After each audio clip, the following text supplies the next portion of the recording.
Firma ya, mamá, que no hay tiempo. Con la operación encima, alguien tiene que cuidar tu dinero. Soy Inés, tengo 74 años y soy viuda de un hombre que sí sabía lo que era cuidar. Lo que mi hijo no sabía es que yo cuido mejor lo mío, sobre todo cuando me subestiman. El olor a desinfectante y a sopa de hospital se me había metido hasta los huesos. Llevaba 2 días en esa cama, con una vía en el dorso de la mano que me recordaba a cada movimiento mi propia fragilidad. Un mareo tonto, una caída en la cocina. Nada roto, gracias a Dios, pero el médico quería hacerme estudios. Hablaba de una posible intervención en el corazón. Preventiva, decía él. La palabra bastó para que mi hijo Saúl y su mujer, Brenda, aparecieran como cuervos atraídos por la carroña. No venían a traerme flores ni una revista para pasar el rato. Venían con una carpeta de plástico bajo el brazo y una urgencia que no encajaba con el amor filial. «Mamita, ¿cómo te sientes?», preguntó Saúl sentándose en el borde de la cama. El colchón se hundió bajo su peso, invadiendo mi espacio. Su voz era melosa, un tono que solo usaba cuando necesitaba algo. «Estoy como me ves, Saúl». «Esperando», respondí mirando el techo blanco, lleno de manchas de humedad que parecían un mapa de un país desconocido. Brenda se quedó de pie junto a la ventana, dándome la espalda. No miraba el paisaje, que tampoco era gran cosa, solo un estacionamiento y el edificio de enfrente. Miraba su reflejo en el cristal, arreglándose un mechón de pelo teñido de un rubio que le gritaba a su piel. Ella nunca decía mucho. Su papel era el de la presencia silenciosa que apoyaba la embestida de su marido. Su impaciencia era un zumbido en el aire. «Bueno, mamita, por eso mismo estamos aquí», continuó Saúl abriendo la carpeta. «Con esto de la operación, que si sale bien, que seguro que sí, pero uno nunca sabe. Hay que ser prevenidos. Hay cosas de las que te tienes que ocupar, las cuentas, los pagos, y tú no vas a estar para esos trotes». Sacó un fajo de papeles y un bolígrafo barato, de esos de propaganda. Me lo puso en la mesita de noche, al lado del vaso de agua. «Es un poder notarial, mamá, una simple autorización, para que yo pueda manejar tus cosas mientras te recuperas. Pagar la luz, el teléfono y, bueno, proteger tu dinero. Dejarlo en el banco no es seguro con la economía como está. Yo puedo moverlo a un lugar mejor, más rentable. Proteger mi dinero. $50,000. Los ahorros de toda una vida de trabajo, la mía y la de Manuel, mi difunto esposo. Cada centavo de esa cuenta tenía nombre y apellido. Eran las horas extra de Manuel en la constructora. Eran los vestidos que no me compré, las vacaciones a las que renunciamos para asegurar nuestra vejez. Manuel siempre me decía: «Inés, este dinero no es para lujos, es para dignidad, para que nunca tengas que pedirle nada a nadie». Y ahora Saúl, mi único hijo, el niño al que le di todo, estaba allí, pidiéndome que le entregara esa dignidad en una hoja de papel.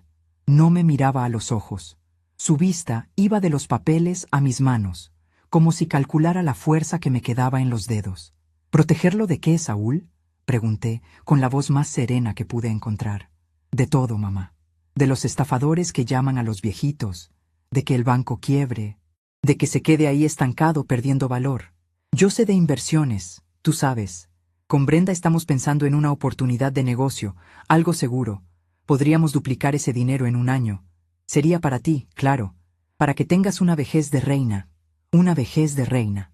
Vi en su mirada el brillo de la codicia, el mismo que le había visto cuando me pidió dinero para su primer coche, que chocó a los 3 meses. El mismo brillo de cuando me pidió un préstamo para una empresa de importaciones que nunca existió. Siempre eran oportunidades únicas, negocios seguros, y siempre terminaba yo pagando los platos rotos, sacando de nuestros ahorros para cubrir sus deudas, mientras Manuel aún vivía y me decía con tristeza: «A este muchacho le dimos todo, menos el sentido común». Brenda se dio la vuelta. Sus ojos fríos me escanearon. «Saúl tiene razón, suegra. Es lo más práctico. Piense que es una carga menos para usted. Nosotros nos encargamos de todo. Una carga. Mi vida, mis ahorros, mi independencia. Una carga». Miré el bolígrafo de plástico azul. En mi casa, en el pequeño escritorio donde pasé tantos años de mi vida, descansaban mis herramientas de verdad. Mis estilógrafos de tinta china, mis reglas de metal, mis escuadras, y sobre un paño de fieltro, mi juego de plantillas de curvas francesas.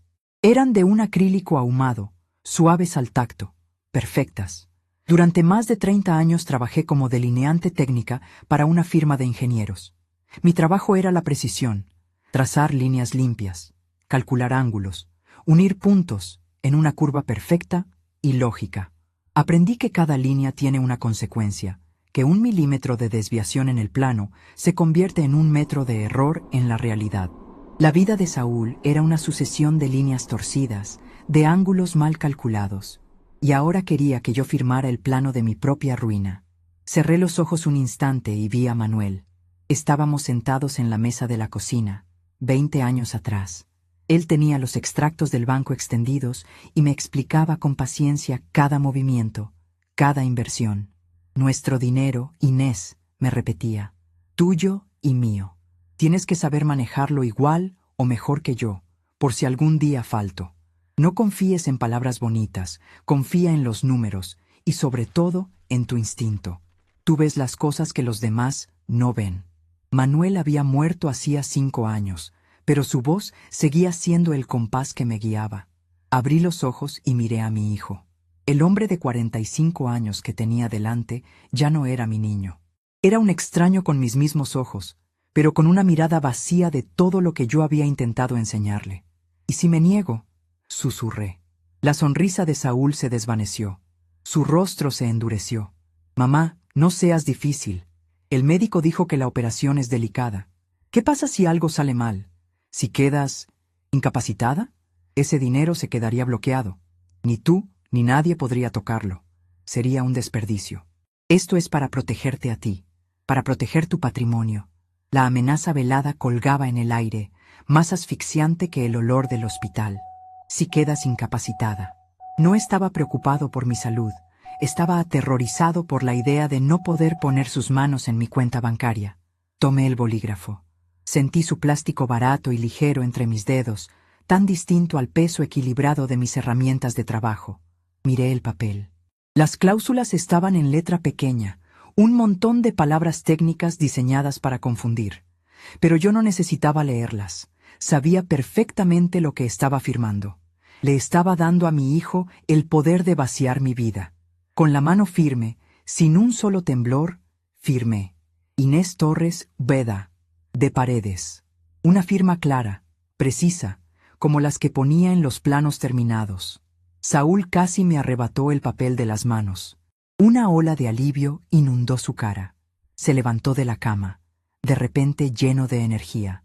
Perfecto, mamita. ¿Ves qué fácil? Ahora descansa. No te preocupes por nada. Nosotros nos ocupamos de todo. Brenda ya estaba en la puerta, con el bolso en el hombro. Vamos, Saúl. Tenemos que pasar al banco antes de que cierre. Sí, ya voy, dijo él, doblando el papel con un cuidado que nunca me había dedicado a mí. Te llamamos más tarde, mamá. Cuídate mucho. Y se fueron. Ni un beso, ni un abrazo. Solo el sonido de sus pasos apresurados alejándose por el pasillo. A través de la puerta entreabierta, escuché la voz de Brenda, un susurro sibilante. ¿Crees que el gerente ponga algún problema? Y la respuesta de Saúl, llena de una confianza arrogante. ¿Qué problema va a poner? Es un poder notarial. Y la vieja acaba de firmar.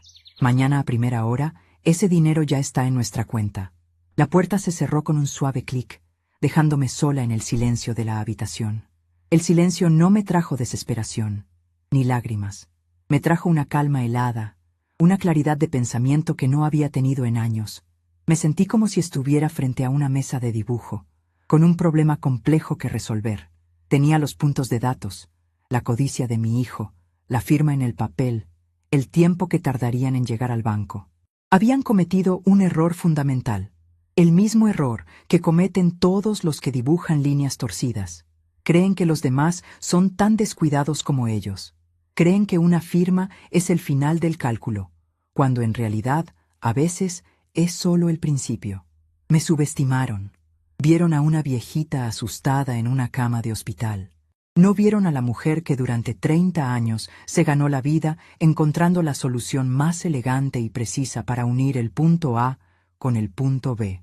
Lentamente, Con cuidado de no tirar de la vía, me estiré y tomé el teléfono de la mesita de noche. Mis dedos, manchados por décadas de tinta, marcaron un número que sabía de memoria. No era el número de un abogado, era un número mucho más importante. Esperé, escuchando el tono de llamada. 1, 2, 3 timbres. ¿Doña Elodia? Soy Inés. Sí, estoy en el hospital. No, estoy bien. Le llamo para pedirle un favor muy grande. Necesito que me traiga algo de mi casa. Sí, del escritorio. Es una pequeña caja de madera. No, no es pesada. Y después necesito que me lleve a un lugar. Solo será un momento. Es urgente. Elodia no tardó ni 40 minutos. La reconocí por el golpeteo rápido y decidido de sus zapatos en el pasillo del hospital. Un ritmo que no ha cambiado en los 50 años que llevamos de amistad. La puerta se abrió y entró ella, con su abrigo de lana puesto a pesar del calor de la calefacción y la cara encendida por la prisa. Traía mi bolso de diario y, en la otra mano, la pequeña caja de caoba que le había pedido. Era una mujer menuda, pero con una energía que llenaba la habitación. Inés, por el amor de Dios, ¿qué son estas cosas de llamarme así? Me tenías con el alma en un hilo, dijo, dejando las cosas en la silla y acercándose para darme un beso en la frente. Su piel olía a la crema de manos de almendras que usaba desde que éramos jóvenes. Perdona la alarma, Elodia. No había otra manera, le respondí, intentando incorporarme un poco. El tirón de la vía en mi mano fue un recordatorio agudo de mi situación. No te muevas, mujer. No te muevas, se apresuró a decir, ayudándome a acomodar la almohada. ¿Qué ha pasado? ¿Es el corazón? ¿Qué te han dicho estos médicos que ahora parecen niños con bata? Le conté lo esencial, sin adornos. La caída, la recomendación del médico y la visita de Saúl y Brenda. Cuando llegué a la parte del poder notarial, los labios de Elodia se apretaron hasta formar una línea fina y blanca. Ella conocía a mi hijo, lo vio crecer, sabía, sin que yo tuviera que decirlo, lo que significaba esa firma. Ese sinvergüenza, murmuró, y en su voz había acero. No puedo creer que se haya atrevido, con su propia madre, y en un hospital. Se atrevió, confirmé con la garganta seca. Pero no es momento para lamentos, Elodia. Es momento de actuar. Por eso te llamé. Sus ojos se posaron en la caja de caoba. Era pequeña, del tamaño de un libro grueso, y la madera oscura estaba pulida por décadas de mis manos pasando sobre ella. Manuel me la había regalado para guardar mis herramientas más preciadas, las que usaba para los detalles finales de los planos. ¿Qué necesitas que haga?, preguntó, su tono ahora práctico, el de la mujer que había criado a 4 hijos y enterrado a un marido. Sabía reconocer una crisis. Necesito que me saques de aquí, solo por 1 hora, máximo 2. Elodia parpadeó. ¿Sacarte? Inés, estás conectada a ese aparato. ¿Te has vuelto loca? La locura sería quedarme aquí de brazos cruzados mientras mi hijo vacía mi cuenta bancaria, repliqué, y mi voz sonó más fuerte de lo que me sentía. Escúchame. La enfermera de la noche es nueva, una muchacha joven que no presta mucha atención. Pasa cada 2 horas a revisar el goteo. Acaba de venir hace 10 minutos. Tenemos tiempo. Ayúdame a quitarme esto. Señalé la vía. Elodia dudó, mordiéndose el labio. Miró la puerta, luego a mí. Vio la determinación en mis ojos, la misma que veía cuando yo me empecinaba en resolver un problema de diseño imposible en mi mesa de dibujo. Siempre has sido más terca que una mula, resopló, pero ya estaba buscando el esparadrapo en mi mano. Si nos pillan, diré que me obligaste, que me amenazaste con una de tus reglas de metal. Una pequeña sonrisa se me escapó. Trato hecho. Con un cuidado infinito, Elodia me ayudó a despegar la cinta y a sacar la pequeña aguja de mi vena. Una gotita de sangre brotó y ella la presionó con una bola de algodón que sacó de su bolso. Me ayudó a ponerme una bata sobre el pijama del hospital y mis zapatillas.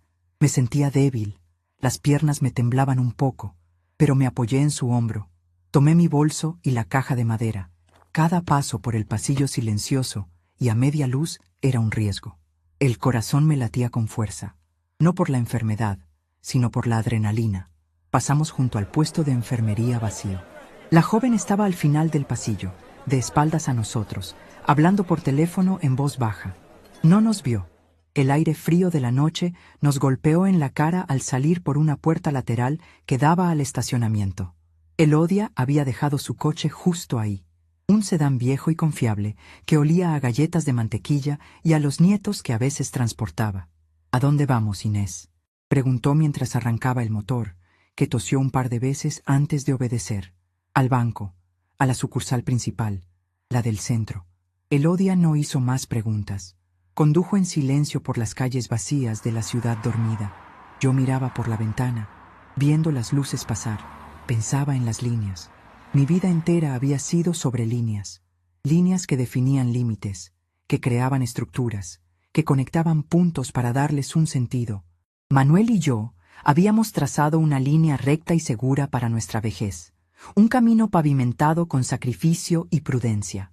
Saúl, con su firma, había intentado desviar esa línea, convertirla en un garabato que solo llevaba al vacío. La gente cree que el poder está en el dinero. Se equivocan. El poder está en la información. Está en conocer el plano mejor que nadie. Y yo conocía el plano de mi vida. Cada ángulo, cada medida, cada nota al pie de página que Manuel y yo habíamos escrito juntos. Llegamos a la ciudad y Elodia aparcó a una cuadra del banco. Era temprano. El sol apenas empezaba a despuntar, tiñendo el cielo de un gris pálido. La ciudad se desperezaba con el ruido de los primeros autobuses y los camiones de la basura. El banco no abre hasta las 9, Inés. Lo sé. No vengo a ver a un cajero. Vengo a ver al gerente. Al señor Benítez. Él llega siempre a las 7:30. Le gusta tomarse un café y leer el periódico antes de que empiece el jaleo. Salimos del coche. El frío me caló los huesos, pero me enderecé. Apoyada en el brazo de Elodia, caminé con la dignidad que me quedaba hasta la puerta de cristal del banco. Como había previsto, una luz estaba encendida en una de las oficinas del fondo. Golpeamos suavemente. Un hombre mayor, de pelo blanco y traje impecable, apareció detrás del cristal. Era el señor Benítez. Llevaba más de 20 años en esa sucursal. Cuando vio mi rostro pálido y mi pijama asomando por debajo de la bata, su expresión de sorpresa se convirtió en una de profunda preocupación. Se apresuró a abrir. «Doña Inés, por Dios, ¿qué hace usted aquí? ¿Ha pasado algo?» «Han pasado muchas cosas, señor Benítez», dije, mi voz un poco temblorosa por el frío. «Y necesito su ayuda. Disculpe la hora y la facha». «No se disculpe, por favor. Pase, pase. Siéntense». Nos condujo a su oficina, un espacio anticuado pero acogedor, con muebles de madera oscura y fotos de su familia en el escritorio. Nos ofreció café, que aceptamos agradecidas. Mis manos temblaban al sostener la taza caliente. Mientras Elodia le contaba por encima mi estado de salud, yo abrí la caja de caoba sobre su escritorio. Dentro, sobre un forro de terciopelo rojo, no había joyas ni dinero.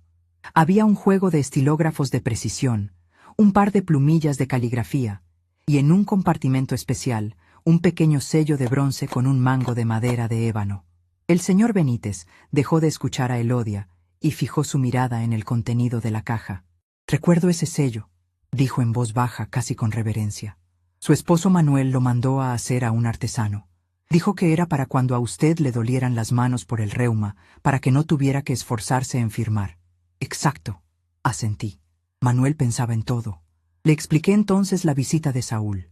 Le conté del poder notarial que había firmado bajo presión, sintiéndome vulnerable y acorralada en esa cama de hospital. El rostro del señor Benítez se ensombreció. La indignación luchaba con su profesionalismo. «Doña Inés, un poder notarial es un documento muy serio. Si su hijo se presenta aquí con ese papel, legalmente, tendría acceso a la cuenta». «Lo sé», dije, manteniendo la calma. «Pero usted y yo, y sobre todo mi difunto esposo, sabemos que esta no es una cuenta cualquiera». Lo miré fijamente a los ojos. Él sostuvo mi mirada. Benítez era un hombre de la vieja escuela. Empezó como cajero en ese mismo banco cuando yo era joven. Conocía la historia de cada centavo de esos $50,000. Había visto a Manuel hacer los depósitos mes a mes, año tras año. ¿Recuerda la conversación que tuvimos los tres, hace casi 10 años, en esta misma oficina?, le pregunté suavemente. Él asintió lentamente. La recuerdo como si fuera ayer. Manuel estaba preocupado. Ya entonces veía el carácter de su hijo. Vio las líneas torcidas, corregí, Y por eso trazamos una salvaguarda. Un protocolo que solo nosotros tres conocíamos.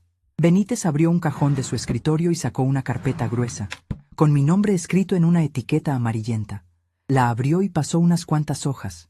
Encontró lo que buscaba. Una ficha de cliente, de las antiguas, escrita a máquina. Grapada a ella había una pequeña tarjeta con 2 firmas mías. Una, mi firma habitual, fluida y caligráfica. La otra era casi idéntica, pero no lo era. Tenía una pequeña variación, un detalle minúsculo en la curva de la S final de mi apellido, un trazo casi imperceptible que solo un ojo entrenado en el detalle, como el mío o el de un perito, podría notar. Era mi contrafirma. El protocolo de la doble rúbrica, dijo Benítez, leyendo la anotación al pie de la tarjeta. Cualquier retiro, transferencia o modificación en la cuenta que exceda los $500 requerirá la presentación de ambas firmas o, en su defecto, la validación de la firma principal con el sello personal de la titular. Señaló el sello de bronce que yo había puesto sobre su escritorio. Mi hijo no sabe nada de esto, expliqué. Él tiene un poder con mi firma normal, la que todo el mundo conoce. Vendrá hoy, probablemente a primera hora, a intentar transferir todo el dinero. $50,000. $50,000, repitió Benítez, y negó con la cabeza. La codicia ciega a los hombres. Cuando él venga, continué, mi plan desplegándose línea por línea. Quiero que usted lo atienda personalmente. No le diga que yo he estado aquí. Sea amable. Revise su poder notarial. Y cuando él le pida hacer la transferencia, usted simplemente le dirá que hay un problema. Que la firma del poder, aunque parece correcta, no coincide con la firma de seguridad registrada en el sistema para una transacción de ese calibre. Le diremos que necesitamos una segunda verificación, comprendió Benítez al instante, entrando en el juego. Que la titular, o sea, usted, debe presentarse en persona para autorizar un movimiento tan grande. O presentar la firma correcta. Exacto. Él no la tiene. Se pondrá furioso. Insistirá.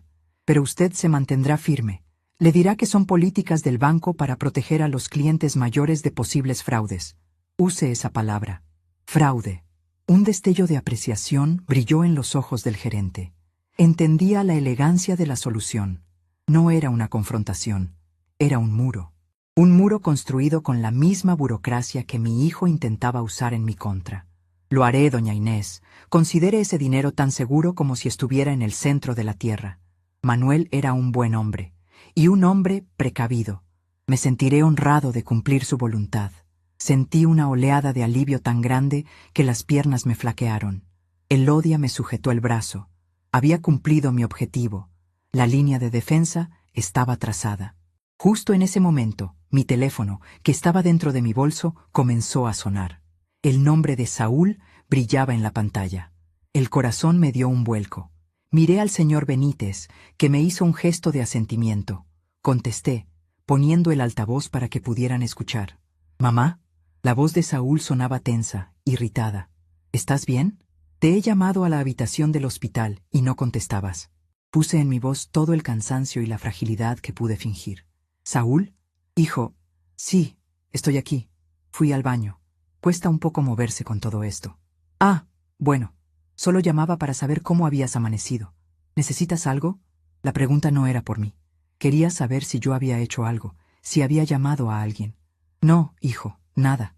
Estoy cansada. Creo que intentaré dormir un poco más. Los médicos vendrán más tarde». «Perfecto, perfecto. Tú descansa, mamá. No te preocupes por nada. Brenda y yo vamos a empezar a hacer esas gestiones que te comenté, para poner tu dinero a trabajar. Está bien, hijo. Como tú digas». Mi voz fue un susurro dócil. «Bueno, te dejo descansar. Te llamo más tarde. Cuídate». Colgó. El silencio en la oficina era denso. Elodia me miraba con una mezcla de horror y admiración. El señor Benítez simplemente asintió, con una expresión sombría. «No se preocupe, doña Inés. Yo me encargo. Ahora, por favor, permítame que mi chofer las lleve de vuelta al hospital. No es seguro que anden así. Aceptamos». De vuelta en el coche, esta vez uno grande y cómodo, me recosté en el asiento. Elodia me tomó la mano. «Eres increíble, Inés. Pensé que te habías rendido». «Rendirse es trazar una línea y detenerse», murmuré, mirando mis manos, las manos que habían dibujado miles de líneas a lo largo de mi vida. Yo nunca me detengo, solo cambio de herramienta. Llegamos al hospital y entramos por la misma puerta lateral. Nadie nos había visto. Me metí en la cama justo cuando la joven enfermera entraba en la habitación para cambiar la bolsa del suero. Me sonrió adormilada y yo le devolví la sonrisa, como una abuelita inofensiva. Elodia me ayudó a colocarme la vía de nuevo, de una manera un poco torpe, pero funcional. Luego se despidió con un abrazo y una promesa de volver por la tarde con una sopa de pollo de verdad. Sola de nuevo en el silencio, miré el techo. La mancha de humedad ya no parecía un país desconocido. Ahora veía en ella un plano perfectamente detallado. El punto A era mi hijo, lleno de arrogancia, caminando hacia el banco con un papel que él creía todopoderoso. El punto B era el señor Benítez, esperándolo detrás de su escritorio de madera oscura, y entre ellos había una línea que parecía recta y simple, pero que contenía una curva invisible, una desviación de 1 milímetro que lo cambiaría todo. Mi hijo iba a intentar retirar mi dinero, mis $50,000, los ahorros de toda mi vida, y el gerente le iba a mostrar algo. No le iba a mostrar un saldo, ni un contrato. Le iba a mostrar el final de su camino. Le iba a mostrar una pared que él no sabía que existía. Una pared construida con la tinta, la previsión y el amor de las dos personas que más había subestimado en su vida. Cerré los ojos y por primera vez en 2 días no sentí miedo. Solo sentí el peso satisfactorio de una regla bien colocada, esperando el trazo final. Las horas que siguieron a mi regreso furtivo al hospital se estiraron como una línea de tinta que se resiste a secar. Cada sonido del pasillo, un carrito que chirriaba, una tos lejana, los zapatos de goma de una enfermera, era un sobresalto. Estaba de vuelta en mi papel de mujer frágil, una paciente más en un laberinto de pasillos blancos, pero por dentro era una fortaleza. Había colocado mis defensas, trazado mi perímetro. Ahora solo quedaba esperar el asalto. La mañana llegó con su rutina insensible. Una enfermera distinta, de cara redonda y sonrisa fácil, me trajo el desayuno. Una gelatina temblorosa de un color rojo artificial y una taza de té tibio. Lo comí despacio, cada cucharada un acto de normalidad deliberada. El médico pasó a verme, un hombre joven con más prisa que respuestas. Me habló de los resultados de unos análisis, usó palabras como arritmia y monitoreo. Asentí a todo, fingiendo una preocupación que, en ese momento, me parecía un lujo de otro mundo. Mi corazón latía con la fuerza de un tambor, sí, pero no era por ninguna dolencia. Era por la guerra silenciosa que estaba a punto de librarse a kilómetros de allí, en la oficina del señor Benítez. Miraba el reloj de la pared. Las 9. Las 9:05. Saúl sería puntual. La codicia es el más puntual de los pecados. Me lo imaginé entrando al banco, con esa su falsa confianza que siempre confundía con carácter. Brenda estaría a su lado, con su cartera de imitación colgada del brazo, mirando a los demás clientes por encima del hombro. Se acercarían al mostrador, pedirían hablar con el gerente. Saúl mostraría el poder notarial como si fuera un trofeo, el documento que validaba su derecho a despojarme. Cerré los ojos y visualicé la escena. El señor Benítez, con su calma de hombre que ha visto todas las miserias humanas desfilar por su escritorio, los haría pasar, les ofrecería asiento. Revisaría el papel con una lentitud calculada, y entonces, con la más exquisita cortesía, pronunciaría las palabras que harían que el suelo se abriera bajo los pies de mi hijo. Lo siento, señor Paredes, pero hay un problema con la firma. El teléfono sonó a las 10:15, rasgando el silencio de la habitación. Era Saúl. Dejé que sonara 3, 4 veces antes de contestar. Tenía que parecer que el sonido me había despertado de un sueño débil. ¿Hola? Mi voz fue un hilo. ¡Mamá! El grito ahogado de Saúl me golpeó el oído. No era una pregunta, era una acusación. Se oía el ruido del tráfico de fondo. Estaba en la calle. ¿Estás sola? ¿Hay alguien contigo? No, hijo, estoy sola. La enfermera ya se fue. ¿Pasa algo? Suenas alterado. Hubo una pausa. Podía oír su respiración agitada, el sonido de su impaciencia. No pasa nada. Es solo el banco. Son unos imbéciles, una burocracia estúpida. ¿El banco? ¿Qué pasó con el banco?, pregunté, inyectando una dosis de confusión en mi tono. Nada, mamá, cosas de ellos. Políticas nuevas para proteger a los clientes. Puras tonterías para complicar las cosas. Me dicen que tu firma en el poder no coincide con una firma de seguridad que tienen en el sistema. ¿Tú sabes algo de eso? ¿Alguna vez firmaste algo diferente? Jugué mi papel. Ay, hijo, no sé de qué me hablas. Mi firma es la de toda la vida, la misma que usé ayer. Quizás la hice un poco temblorosa, con esta vía en la mano. No, no es eso. Su voz subió de volumen frustrada. El gerente dice que es para montos grandes, que se necesita una segunda firma o no sé qué diablos. Un sello. Mencionó algo de un sello de tu propiedad. ¿Tienes algún sello? Pensé en la pequeña pieza de bronce con su mango de ébano, descansando segura en la oficina de Benítez. Manuel se reiría a carcajadas si pudiera verlo. ¿Un sello? ¿Como los que usan los médicos?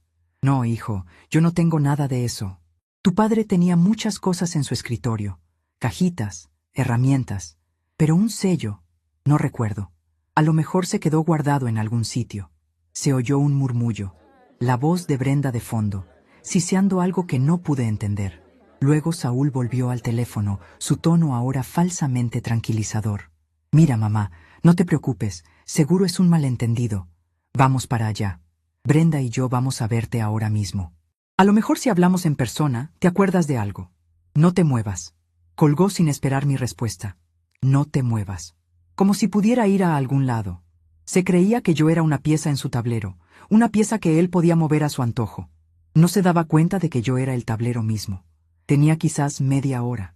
Me levanté con cuidado y fui al pequeño baño. Me lavé la cara con agua fría, mirándome en el espejo. Las ojeras, la palidez, el pelo revuelto. Parecía la imagen perfecta de la víctima, pero mis ojos contaban otra historia. En ellos había una calma gélida, la precisión de un delineante que acaba de comprobar que sus cálculos son correctos. La primera línea de defensa había funcionado. Ahora venía la segunda fase, la confrontación. Regresé a la cama y me arropé hasta el cuello. Cuando Saúl y Brenda entraron 20 minutos después, me encontraron con los ojos cerrados, respirando suavemente. No entraron como hijo y nuera que visitan a una madre enferma. Entraron como dos inspectores que vienen a registrar una propiedad. Brenda cerró la puerta con más fuerza de la necesaria. Saúl ni siquiera me saludó. Se paró a los pies de mi cama, con los brazos cruzados. Su cara estaba roja de ira contenida. «¿Mamá?», dijo, y su voz era dura, sin rastro de la melosidad de la víspera. «¿Tenemos que hablar? ¿En serio?». Abrí los ojos lentamente. «Saúl, qué sorpresa. ¿Ya tan pronto por aquí? Pensé que estarían ocupados con las gestiones». «Lo estábamos», cortó Brenda, que se había quedado junto a la ventana, igual que el día anterior. Pero esta vez no se miraba el reflejo. Me miraba a mí, con una hostilidad que ya no se molestaba en disimular. «Hasta que tu banquero amigo decidió que le gusta hacernos perder el tiempo». «¿Mi banquero amigo? ¿El señor Benítez? Es un hombre muy correcto», dije, con una ingenuidad estudiada. «Es un viejo dinosaurio que se inventa reglas que no existen», espetó Saúl. «Mamá, voy a ser directo. Necesito que me digas la verdad. ¿Qué es eso de la firma de seguridad? ¿Y dónde está ese maldito sello?». Me incorporé un poco, apoyándome en las almohadas. Hice una mueca de dolor, por el efecto. «Hijo, ya te lo dije. No sé de qué me hablas. A lo mejor son cosas de tu papá». Manuel era muy meticuloso. Tenía sus sistemas para todo. Él era el que manejaba el banco. «Papá está muerto, mamá. Lleva 5 años muerto», dijo Saúl con una crueldad innecesaria. «Ahora las cosas las manejo yo, o al menos debería, si la gente cooperara». El gerente dijo que sin esa firma especial o ese sello no puede mover ni un centavo, ni uno. ¿Entiendes lo que eso significa? Significa que el dinero está seguro, ¿no?, pregunté, mirándolo con ojos grandes y supuestamente confundidos. Eso es bueno, ¿verdad? La cara de Saúl se contrajo. Por un instante vio la trampa. Vio la lógica simple y aplastante de mis palabras. Pero su codicia era más fuerte que su razón. «No, no es bueno», exclamó dando un paso hacia la cama. «El dinero se está devaluando ahí parado. Te lo expliqué ayer. Teníamos una oportunidad de inversión, Brenda y yo. Algo grande. Pero la ventana se cierra. Necesitamos el capital ahora. ¿Qué inversión, Saúl? Nunca me has hablado de los detalles. No tienes por qué saber los detalles, mamá. Son cosas de negocios, complicadas. Tú solo tienes que confiar en mí. Soy tu hijo. Y yo soy tu madre, repliqué. Y mi voz, por primera vez, tuvo un filo de acero. La que te crió. La que te pagó los estudios que abandonaste. La que cubrió tus deudas una y otra vez, mientras tu padre aún vivía, y se le rompía el corazón viendo cómo malgastabas cada oportunidad que te daba. El silencio que cayó en la habitación fue pesado, denso. Saúl me miraba con la boca abierta, sorprendido por mi repentina firmeza. Brenda dio un paso al frente. No le hable así a su hijo, dijo, su voz un siseo venenoso. Él solo está intentando ayudarla. Usted es una mujer mayor, enferma. No está en condiciones de tomar decisiones financieras. Por eso firmó el poder, para que alguien con la cabeza clara se ocupe de todo. «La cabeza clara», repetí, mirándola directamente. «¿Te refieres a la misma cabeza clara que les aconsejó comprar ese coche de lujo que no podían pagar? ¿O la que les dijo que invirtieran los ahorros de tu madre en ese negocio de cremas milagrosas que resultó ser una estafa?» La cara de Brenda se puso pálida. Había tocado un nervio. Sabía de sus fracasos porque Elodia, que conocía a todo el barrio, me mantenía al día. Saúl recuperó la voz. Su ira ya no estaba contenida. Era un torrente. «Eso no tiene nada que ver. Estás cambiando de tema. Deja de hacerte la tonta y dinos dónde está el sello. ¿O qué tenemos que hacer para conseguir esa firma? ¿Tengo que traerte los papeles aquí para que firmes de nuevo delante del gerente? No creo que eso funcione, hijo. Si la firma de ayer no sirvió, ¿por qué iba a servir la de hoy? A lo mejor el problema es la cantidad. $50,000 es mucho dinero. Tal vez tu padre puso una regla para que nadie pudiera sacarlo todo de golpe. Era una carnada, una línea de pensamiento que le ofrecía para que la siguiera, para que revelara la verdadera dimensión de su plan. Y la mordió. «¡Claro que es mucho dinero! ¡Es nuestro futuro!», gritó, y la palabra «nuestro» resonó en el aire como una bofetada. «Con ese dinero podemos empezar de nuevo, lejos de aquí, sin deudas. Es lo que me corresponde. Soy tu único heredero». Ahí estaba, la verdad desnuda. No era una inversión para mí. Era su pasaje de huida, su plan para vaciar mi cuenta y desaparecer, dejándome a mí con las facturas del hospital y una vejez de miseria. No estaba esperando a que yo muriera. Estaba declarándome muerta en vida. Sentí que algo dentro de mí, un último hilo de afecto maternal, de esperanza tonta, se rompía. Se rompió con un sonido limpio y definitivo, como el de una escuadra de acrílico al partirse sobre una rodilla. El sentimentalismo se evaporó. Solo quedó la arquitecta de mi propia vida, mirando los escombros de un edificio mal construido. Me quedé mirándolo, en silencio. Dejé que sus palabras colgaran en el aire, que él mismo escuchara la monstruosidad que acababa de decir. Su rostro pasó de la ira a la confusión, y luego a un pánico incipiente al darse cuenta de lo que había revelado. «No, no quise decir eso, mamá. Es que estoy bajo mucha presión». «No», lo interrumpí, y mi voz era tan tranquila, tan baja, que tuvo que inclinarse para oírme. «Quisiste decir exactamente eso, cada palabra. Llevas años pensando así, creyendo que mi vida, el trabajo de tu padre, era simplemente un fondo de ahorros esperando a ser reclamado por ti». Me quité la manta de encima. Me senté en el borde de la cama. Mis piernas ya no temblaban. La debilidad se había ido, reemplazada por una energía fría y cortante. «Te equivocaste de plano, Saúl. Pensaste que estabas tratando con una anciana senil y asustada, y subestimaste a tu padre. Él te conocía mejor que nadie. Sabía que este día llegaría. Por eso trazó una última línea, una que tú no podrías cruzar». «¿De qué estás hablando? Deja de hablar en acertijos». «No es un acertijo, es un diseño perfecto. El dinero está protegido, no por un sello ni por una firma. Está protegido por una condición. Una cláusula que tu padre y yo pusimos hace mucho tiempo, con el señor Benítez como testigo». Saúl y Brenda intercambiaron una mirada. La codicia en sus ojos ahora estaba mezclada con miedo. El miedo a lo desconocido. ¿Qué cláusula?, preguntó Brenda, su voz apenas un susurro. Me levanté. Me sentí más alta, más fuerte de lo que me había sentido en años. Caminé hacia la ventana, y por primera vez, fui yo quien les dio la espalda. Miré el estacionamiento, los coches entrando y saliendo. La vida seguía, ajena a nuestro pequeño drama. No te lo voy a decir, dije, mi voz clara y firme. Van a tener que descubrirlo por ustedes mismos. Pero les doy una pista. La codicia no dibuja líneas rectas, solo círculos que siempre vuelven al mismo punto vacío. Y ustedes dos acaban de completar su círculo. Me di la vuelta y los enfrenté. Ahora, váyanse de mi habitación. Ya no son bienvenidos aquí. Saúl me miró, su rostro una máscara de incredulidad. ¿Nos estás echando? ¿A tu propio hijo? A un extraño que tiene mi sangre, sí. Lo estoy echando, afirmé. Y no vuelvan, ni aquí, ni a mi casa. La próxima vez que intenten acercarse a mí o a mi dinero, no se encontrarán con el señor Benítez. Se encontrarán con la policía. Brenda tiró del brazo de Saúl. Vámonos, Saúl. No vale la pena, está delirando. Encontraremos otra manera. Pero Saúl no se movía.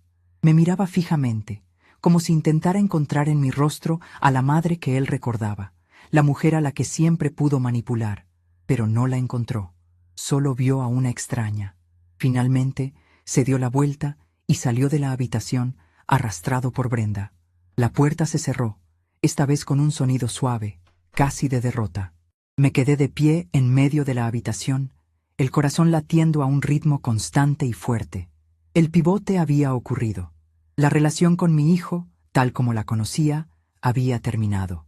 Era una amputación dolorosa, pero necesaria. Había cortado la parte gangrenada para salvar el resto de mi vida. Me senté de nuevo en la cama. No sentía tristeza, ni siquiera ira. Sentía una inmensa, abrumadora claridad. El plano de mi futuro, que se había vuelto borroso y amenazante, ahora estaba nítido ante mis ojos. Tenía que trazar nuevas líneas. Tomé el teléfono. No llamé a Elodia. No todavía. Marqué otro número.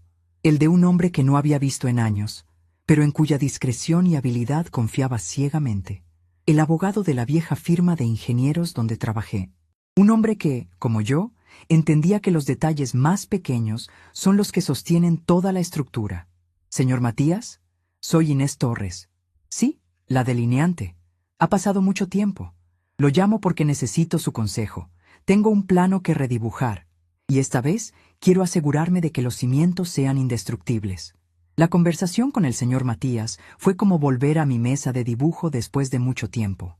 Fue breve, precisa y se centró en la estructura. No hablamos de sentimientos, sino de cimientos. Le expliqué la situación con la misma claridad con la que describiría las especificaciones de una viga de carga. Él escuchó en silencio, solo interrumpiendo para hacer preguntas puntuales, preguntas que iban al corazón del problema.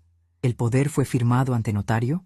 No. Fue un documento privado que trajeron al hospital. ¿Hubo testigos además de su nuera? No, estábamos solos. Entendido, doña Inés. Entendido perfectamente. Cuando colgué, sentí el primer atisbo de paz. Había entregado el plano a un maestro constructor, alguien que sabía cómo convertir mis líneas en muros de ladrillo y acero legal. La enfermera de cara redonda entró poco después con mi almuerzo, una sopa de aspecto dudoso y un trozo de pan blanco. Mientras comía, el médico que me había atendido regresó, esta vez con menos prisa. Se sentó en la silla junto a mi cama, revisó mi historial en su tableta y me miró por encima de sus gafas. Bueno, señora Torres, sus últimos análisis son estables. La arritmia parece haberse calmado. Creemos que fue un episodio aislado, probablemente provocado por estrés y deshidratación después de su caída. Queremos mantenerla en observación 24 horas más, pero si todo sigue así, mañana por la mañana podría recibir el alta. Mañana. La palabra resonó en mi cabeza. Mi plan había contado con días, quizás una semana, de tiempo. Ahora el reloj se había acelerado. Tenía que estar en mi casa, en mi territorio, cuando la siguiente fase de la tormenta golpeara. Doctor, dije, mi voz firme. Le agradezco su cuidado, pero me gustaría irme hoy. Me siento mucho mejor, y recuperarse en la propia casa, en la propia cama, a veces es la mejor medicina. Puedo firmar un alta voluntaria si es necesario. Él frunció el ceño. Claramente no le gustaba la idea, pero vio la determinación en mis ojos. No era la súplica de una anciana asustada, era la declaración de una mujer en control de sus facultades. Lo consultaré con el jefe de planta, dijo, levantándose. Pero si insiste. Mientras él se iba, llamé a Elodia. ¿Puedes venir a buscarme?, le pregunté, sin preámbulos. Me dan el alta. Pero Inés, ¿tan pronto? ¿Estás segura? Más segura que nunca. Y necesito otro favor. ¿Puedes pasar por mi casa primero y abrir las ventanas? Que se ventile. Quiero que el olor a hospital se vaya de mi vida para siempre. Claro que sí, mujer. Llego en 1 hora. Elodia llegó con un vestido de flores y una sonrisa que era un bálsamo. Me ayudó a vestirme con la ropa que me había traído, a recoger mis pocas cosas. El proceso de alta fue una pequeña batalla burocrática, pero mi firma, clara y decidida en el formulario de alta voluntaria, puso fin a toda discusión. Al salir del hospital y respirar el aire fresco de la tarde, sentí que me quitaba un peso de encima. No solo el peso de la enfermedad, sino el de la vulnerabilidad. Nunca más me permitiría estar en una posición así. Mi casa me recibió con el olor familiar a cera de abejas y al perfume de los jazmines del patio. Elodia, como siempre, había hecho más de lo que le pedí. No solo había ventilado, sino que había comprado pan fresco, queso y fruta. Había un pequeño ramo de margaritas en un vaso sobre la mesa de la cocina. «Para que te sientas en casa de nuevo», dijo, dándome un abrazo. «Ya me siento en casa, Elodia». «Gracias a ti», le respondí, con una gratitud que las palabras apenas podían contener. Nos sentamos en la cocina, el corazón de mi hogar, y mientras tomábamos un té, mi teléfono sonó. Era un número desconocido. Dudé, pero contesté. «¿Doña Inés Torres?» «Habla Marcos, el asistente del señor Matías. El licenciado me pide que le informe que la notificación ha sido entregada». «¿Entregada? ¿Tan rápido?» «Sí, señora. Un mensajero la entregó en mano en el domicilio de su hijo hace menos de media hora, y también hemos enviado una copia certificada al banco, a la atención del señor Benítez como usted solicitó». «Gracias, Marcos. Muchas gracias». Colgué. Elodia me miraba con curiosidad. «¿Qué notificación?» «Una línea de demarcación», dije tomando un sorbo de té. «Una orden de alejamiento civil. Le prohíbe a Saúl y a su mujer acercarse a mí, a mi casa, o contactarme de cualquier forma. Y les informa que cualquier asunto futuro debe ser tratado exclusivamente a través del despacho del señor Matías. También anula formalmente cualquier poder o documento que yo haya podido firmar bajo coacción emocional durante mi hospitalización». Elodia abrió los ojos como platos. «¿Puedes hacer eso?» Según el señor Matías, cuando hay indicios de abuso de confianza hacia una persona mayor, la ley es muy clara. Es una medida de protección, un cortafuegos. Elodia meneó la cabeza con admiración. «Nunca dejas de sorprenderme, Inés. Pensé que te esconderías, que lamerías tus heridas, y en vez de eso, construyes una muralla. Aprendí hace mucho tiempo que las mejores estructuras no son las que atacan, Elodia, son las que defienden. Las que están tan bien diseñadas que resisten cualquier embate sin necesidad de moverse». Nos quedamos en silencio un rato. El sol de la tarde entraba por la ventana, dibujando rectángulos dorados en el suelo de baldosas. Yo sabía que no tardarían en llegar. La notificación legal sería como echar una piedra en un nido de avispas.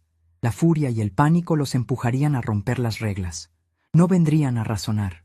Vendrían a exigir, a gritar, a intentar una última vez derribar la puerta por la fuerza. «Quizás debería quedarme contigo esta noche», sugirió Elodia, adivinando mis pensamientos. «No, esta es mi batalla, amiga, y tengo que enfrentarla sola. Pero gracias por ser mi retaguardia». Se fue al anochecer, no sin antes hacerme prometer que la llamaría si necesitaba cualquier cosa. Me quedé sola en el silencio de mi casa. No encendí el televisor. Fui a mi pequeño estudio, la habitación donde había pasado miles de horas inclinada sobre la mesa de dibujo. Todo estaba como lo había dejado. Mis estilógrafos en su estuche, mis reglas colgadas en la pared, los rollos de papel de calco en un rincón. El olor a tinta, papel y madera era mi verdadero hogar. Me senté en mi viejo taburete de madera y pasé los dedos por la superficie lisa de la mesa. Aquí, en este espacio, yo tenía el control. Cada línea, cada ángulo, cada medida respondía a mi voluntad y a las leyes inmutables de la geometría. Mi vida se había salido de esas leyes, se había convertido en un caos de emociones y traiciones. Era hora de volver a poner orden. No tuve que esperar mucho. A las 8 de la noche, el timbre sonó. No fue un toque normal, fue un golpe largo y agresivo, seguido de golpes en la puerta. «¡Mamá! ¡Abre la puerta! Sabemos que estás ahí. Tenemos que hablar». Era la voz de Saúl, distorsionada por la rabia.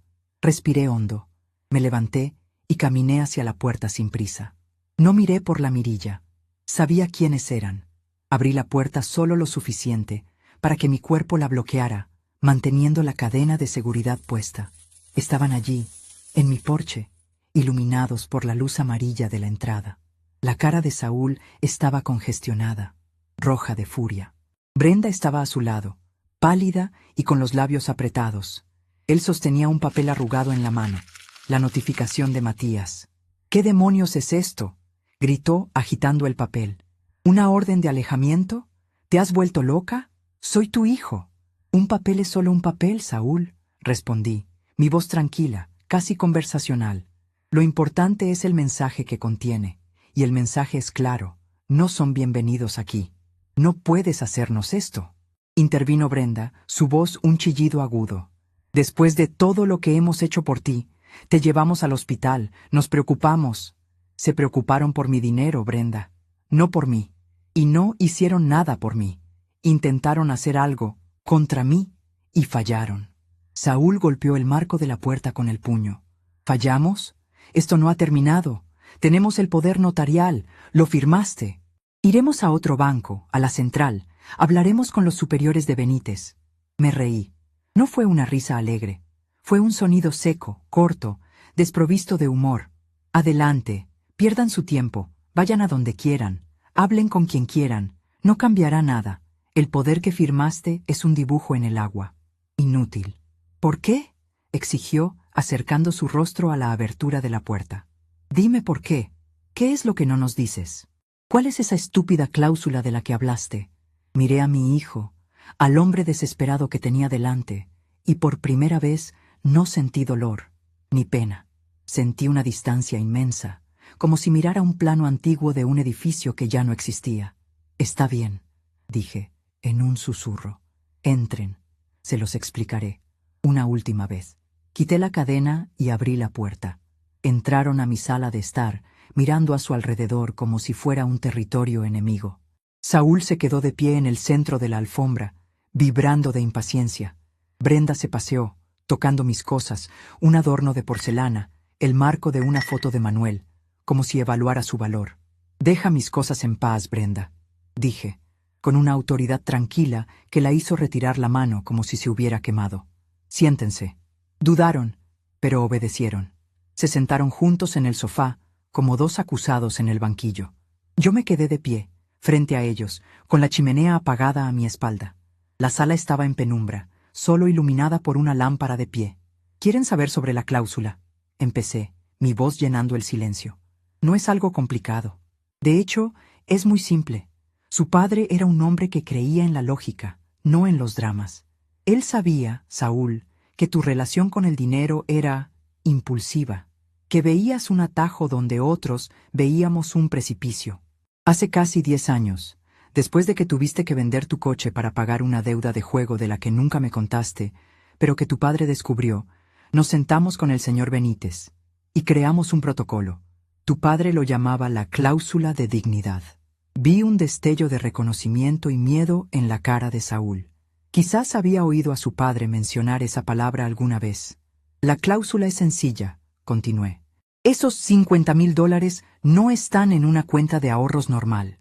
Están en un fondo de inversión de muy bajo riesgo, casi un fideicomiso. El interés que genera, que no es mucho, se deposita en mi cuenta corriente para mis gastos mensuales. Pero el capital, el principal, los 50,000, está blindado. Para hacer cualquier retiro del capital que supere los $500, se deben cumplir 2 condiciones, simultáneamente». Hice una pausa, dejando que la tensión creciera. «La primera condición es mi autorización, pero no cualquier autorización. Tiene que ser mi firma de seguridad, esa que el banco tiene registrada y que ustedes no conocen. y debe estar validada ante notario. La segunda condición, los miré fijamente, es un certificado médico. Un documento firmado por mi médico de cabecera, con fecha de no más de 30 días de antigüedad, que certifique que estoy en pleno uso de mis facultades mentales y físicas, y que no estoy actuando bajo ninguna forma de presión o coacción. El silencio que siguió a mis palabras fue absoluto. Podía oír el tic-tac del viejo reloj de pared en el pasillo. Las caras de Saúl y Brenda eran un poema. La comprensión les llegaba lentamente, como un veneno de efecto retardado. ¿Entienden ahora?, pregunté, mi voz suave pero implacable. El mismo acto que ustedes creyeron que era su gran jugada, fue su jaque mate. Al hacerme firmar un poder en una cama de hospital, cuando estaba enferma y vulnerable, ustedes mismos crearon la prueba irrefutable de que la segunda condición de la cláusula no se cumplía. Le demostraron al banco que yo estaba, por definición, bajo coacción. Anularon cualquier posibilidad de tocar ese dinero. Brenda fue la primera en hablar, su voz un susurro incrédulo. Pero eso no es justo. Es tu dinero. Deberías poder hacer lo que quieras con él. Exacto. Y lo que yo quiero es que se quede donde está, protegido. Tú mismo lo dijiste, Saúl. ¿Recuerdas? En el hospital, dijiste, necesito cuidar tu dinero. Pues resulta que tu padre y yo ya lo habíamos hecho. Lo cuidamos de la única amenaza real que alguna vez tuvo, la codicia de nuestro propio hijo. Saúl se levantó de un salto. Su rostro ya no era de ira, era de pura desesperación. Era la cara de un jugador que ha apostado todo a una última carta y descubre que es un naipe en blanco. No, no puedes hacerme esto, mamá. No puedes. Tengo deudas. Gente peligrosa. Creí que con ese dinero... ¿Creíste que podías robarme mi seguridad para comprar la tuya? Terminé la frase por él. ¿Creíste que podías demoler los cimientos de mi vida para construir un techo temporal sobre tu cabeza? Siempre ha sido así, Saúl. Agujeros que tapas cavando otros más grandes. Caminé hacia mi escritorio, abrí un cajón y saqué un sobre. Se lo extendí. ¿Qué es esto?, preguntó, mirándolo con desconfianza. El número de un buen terapeuta especializado en adicción al juego. Y el de un asesor financiero que ayuda a la gente a declararse en bancarrota y reestructurar sus deudas. Es toda la ayuda que te voy a dar. Es la única ayuda que realmente te sirve. El dinero solo habría sido una solución temporal. El problema eres tú y tus decisiones. Él no tomó el sobre. Me miró con los ojos llenos de una mezcla de odio y autocompasión. Te arrepentirás de esto, siseó. No, Saúl, ya no. He pasado la mitad de mi vida arrepintiéndome de no haberte puesto límites, de haberte protegido de las consecuencias de tus actos. Ese arrepentimiento se acabó hoy. La línea está trazada. De este lado estoy yo, con mi vida, mi casa y mi dignidad. De ese lado están ustedes, con sus elecciones y sus consecuencias. Brenda se levantó y tiró de su brazo. Su rostro era una máscara de desprecio. Vámonos, Saúl. No hay nada que hacer aquí. Esta mujer ha perdido el juicio. Se dirigieron a la puerta. Antes de salir, Saúl se volvió y me miró una última vez. No había rastro del niño que yo había criado en sus ojos. Solo un vacío helado. No vuelvas a llamarme tu hijo, dijo, con una voz carente de toda emoción. No te preocupes, respondí, mi voz igual de calma. Ya no lo hacía. Cerraron la puerta detrás de ellos. Me quedé sola en mi sala de estar, en el silencio profundo de una casa que por fin volvía a ser solo mía. El sobre seguía en mi mano extendida. Lo dejé sobre la mesita. La batalla había terminado. La exposición había sido total, pero la victoria se sentía extrañamente hueca, como un plano perfectamente dibujado de una casa en la que ahora tendría que aprender a vivir sola. El sobre cayó de mi mano a la mesita de centro con un sonido suave, casi inaudible, pero en el silencio de la casa retumbó como una puerta cerrándose para siempre. Me quedé inmóvil en medio de la sala, escuchando el eco de sus últimas palabras, el portazo final. El aire olía a la colonia barata de Brenda y a la ira rancia de Saúl. Era el olor de una infección que por fin había sido purgada de mi hogar. Esperaba sentir un torrente de emociones, alivio, tristeza, rabia, pero no sentí nada de eso. Lo que sentí fue un vacío inmenso, el tipo de silencio que queda en una ciudad después de un terremoto. La estructura se mantenía en pie, sí, pero el paisaje interior estaba irrevocablemente alterado. Caminé por la casa como una extraña, tocando los muebles, el respaldo de las sillas, los marcos de las fotos. Todo estaba en su sitio, pero nada se sentía igual. La foto de la graduación de Saúl en la repisa de la chimenea me pareció un insulto. Él, con toga y birrete, sonriendo con una promesa en los ojos que nunca tuvo la intención de cumplir. Con un gesto lento y deliberado, tomé la foto, la saqué de su marco de plata y la rompí en 4 pedazos. No lo hice con rabia, sino con la precisión de un cirujano que extirpa un tejido muerto. Dejé los trozos sobre la mesa, junto al sobre que él no había querido. Eran los restos de una vida que ya no existía. No podía quedarme allí. Fui a mi estudio, mi santuario. Encendí la lámpara de brazo articulado sobre la mesa de dibujo, y su luz blanca y nítida creó una isla de orden en la penumbra de la casa. Mis herramientas estaban allí, esperándome. Mis reglas de metal, frías al tacto, mis compases, mis escuadras. Y en su caja de caoba, mis estilógrafos. No me senté a dibujar. En lugar de eso, comencé a limpiarlos, uno por uno. Desarmé cada estilógrafo, lavé las plumillas con agua tibia, sequé cada pieza con un paño suave. Era un ritual que siempre me había calmado, un proceso metódico que no dejaba lugar a pensamientos erráticos. Mientras limpiaba la tinta seca, sentía que estaba limpiando los últimos residuos de la amargura de mi alma. Cada pieza que volvía a encajar era una parte de mí misma que volvía a su lugar. El orden del mundo podía haberse roto, pero en el pequeño universo de mi mesa de dibujo, yo seguía siendo la arquitecta. A la mañana siguiente, el sol entró por la ventana de la cocina y me encontró sentada a la mesa, con una taza de café entre las manos. Había dormido poco, pero era un cansancio limpio, sin la ansiedad de los días anteriores. La casa se sentía más grande, más luminosa. O quizás era yo la que ocupaba más espacio en ella, ahora que la sombra de la obligación y la decepción se había retirado. Lo primero que hice fue llamar a Elodia. «¿Se acabó?», le dije sin más preámbulos. «¿Estás bien? ¿Vinieron? ¿Tengo que llamar a la policía?». Su voz era una ráfaga de preocupación. «Estoy bien, Elodia. Vinieron. Y se fueron. Para siempre». Le conté todo, la confrontación, la cláusula de Manuel, sus caras al comprender que habían perdido. Elodia soltó una serie de exclamaciones que habrían hecho sonrojar a un carretero, terminando con un rotundo «Bien hecho, Inés, por fin». Su alegría sin complejos era el antídoto que necesitaba para el sabor amargo que aún quedaba en mi boca. Mi siguiente parada fue el banco. Quería ver al señor Benítez, cerrar el círculo.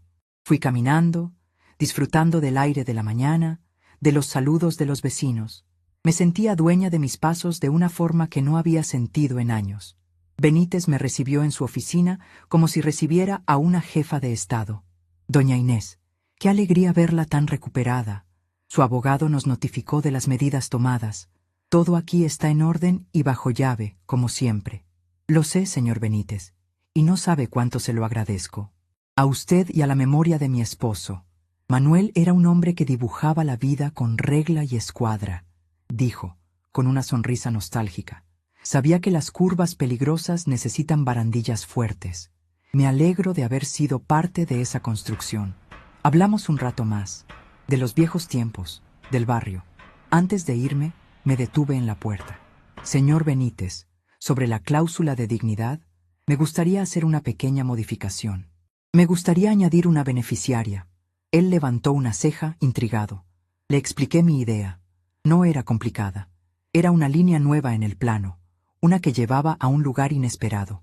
Él asintió lentamente, con una mirada de profundo respeto. «Considere lo hecho, doña Inés. Será un honor». Los meses que siguieron fueron una reconfiguración silenciosa de mi vida. La ausencia de Saúl era un hueco, no lo voy a negar. Hay un dolor fantasma en el corazón de una madre cuando un hijo se amputa a sí mismo de su vida.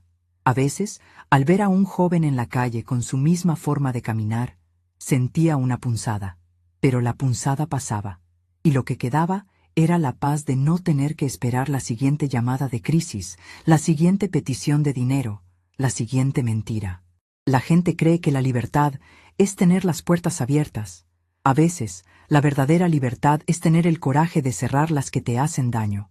Las noticias sobre ellos me llegaban a través de Elodia, que era una central de información mejor que cualquier periódico. Unas semanas después de nuestra confrontación, un vecino vio cómo una grúa se llevaba el coche de lujo de Brenda. Al parecer, habían dejado de pagar las cuotas hacía meses, contando con mi dinero para ponerse al día. Un mes más tarde, Elodia me contó que una prima suya, que vivía en el mismo edificio que la madre de Brenda, le había dicho que la pareja había vuelto a vivir con ella, en el pequeño cuarto de servicio. Hubo gritos, peleas que se oían por todo el pasillo. La gran oportunidad de inversión de la que hablaba Saúl era, como siempre, humo. Una deuda con gente peligrosa, como él mismo había confesado en su desesperación. Sin mi dinero para pagarles, tuvieron que vender lo poco que les quedaba y esconderse bajo el ala de la suegra. La última noticia llegó casi 6 meses después. Elodia me la dio con más tristeza que chismorreo. ¿Te acuerdas de la ferretería de don Ramiro, en la avenida principal? Me preguntó un día, mientras me ayudaba a podar los rosales del jardín. Claro que sí. Bueno, vieron a Saúl trabajando allí, descargando cajas de un camión. Se le veía acabado, Inés, mucho más viejo. Me detuve, con las tijeras de podar en la mano.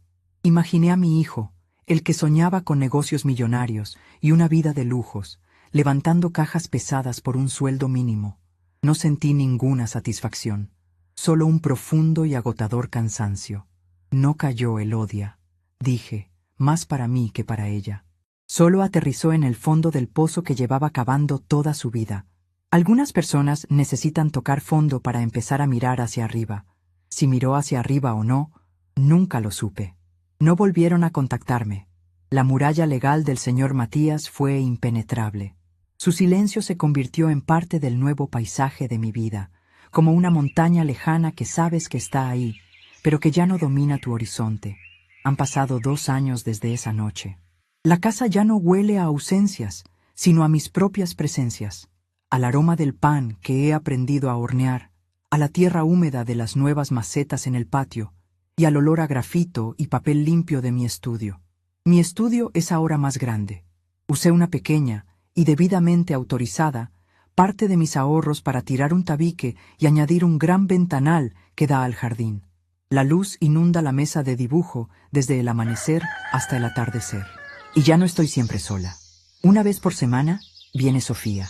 Es la nieta de Elodia, una muchacha brillante y llena de talento que está estudiando arquitectura. Le cuesta un poco la geometría descriptiva, la parte del dibujo técnico que las computadoras no siempre resuelven con elegancia. Así que yo, la vieja delineante, me he convertido en su tutora. La modificación que le pedí al señor Benítez fue simple. Una pequeña parte de los intereses que genera el fondo se destina ahora a una beca para los estudios de Sofía. Es la cláusula de futuro, la llamo yo. El dinero que una vez estuvo destinado a tapar los agujeros de un pasado irresponsable. Ahora está construyendo los cimientos de un futuro prometedor. Sofía me llena la casa de energía, de preguntas, de ideas nuevas.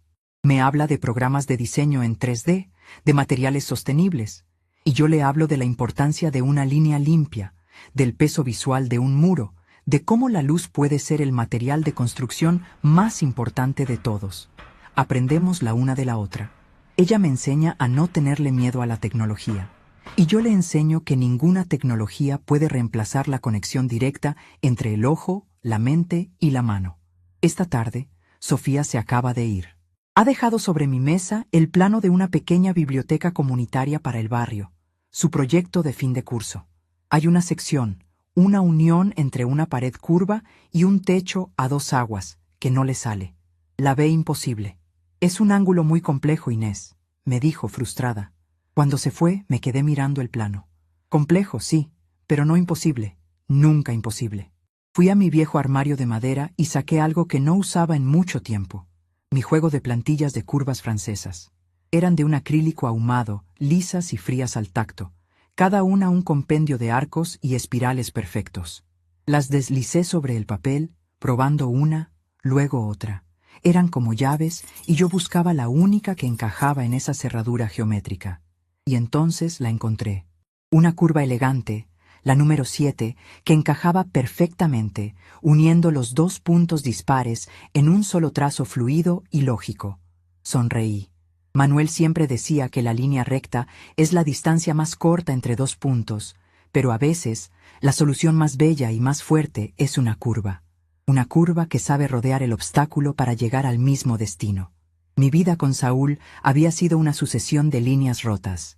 Mi vida ahora era esto: la calma del estudio, la luz dorada entrando por el ventanal, el desafío de un problema hermoso sobre la mesa. Tomé un lápiz de punta fina, uno de los de Manuel. Apoyé la plantilla de acrílico sobre el papel en blanco que Sofía había dejado para mis correcciones. Bajo mi mano, una nueva línea, limpia y sin vacilaciones, comenzó a nacer.